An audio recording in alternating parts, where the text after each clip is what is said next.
L'homme découvre, avec horreur, que son épouse est morte dans l'accident. Elle est vivante et debout devant lui.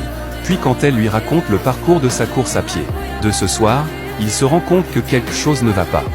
Cette nuit, il a tué la mauvaise personne, mais Lisa, son épouse, n'en sait rien.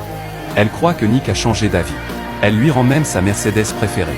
Cependant, quand Lisa conduit au travail, elle découvre que la route devant est bloquée par la police. En demandant, elle apprend que quelqu'un a renversé une personne la nuit dernière et a pris la fuite.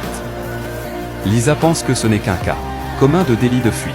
Mais ce qu'elle ne sait pas, c'est que la victime, devant ses yeux, est précisément sa remplaçante. Puis Lisa conduit à un lavage de voiture.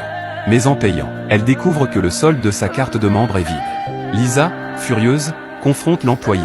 Et l'employé explique que sa carte a déjà été utilisée la nuit dernière. Et que c'était le double de d'habitude. En rentrant à la maison, Lisa interroge Nick sur pourquoi il a utilisé sa carte de lavage de voiture sans lui dire. Mais Nick se tait. Seulement, il ne donne aucune réponse. Et l'instant d'après, Lisa montre la vidéo de surveillance que l'employé du lavage de voiture lui a envoyée.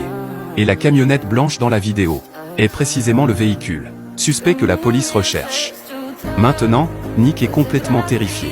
En même temps, Lisa comprend aussi pourquoi son mari, qui était sorti la nuit dernière, est revenu soudainement. Ce n'était pas parce qu'il avait changé d'avis.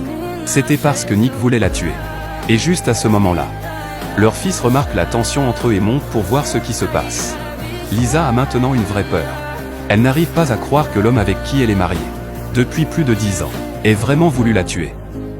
Elle menace Nick s'il fait un pas de plus. Elle dira à leur fils qu'il est un assassin. Nick n'a pas d'autre choix que de laisser partir Lisa.